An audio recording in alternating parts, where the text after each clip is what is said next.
Here's a wonderful little spring on tract 4 here at Black Ridge Acres. This little spring comes out from under these rocks, and this big old rock you see right here comes out from under that. And I'll walk down here just a little bit. You see the little stream here. Also comes out from under this big rock here and up off the mountainside.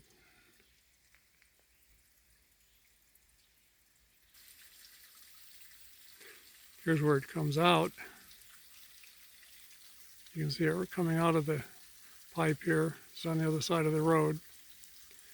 I would say 3 to 4 gallons a minute or something like that. It's not a lot, but it's certainly a wonderful little spring.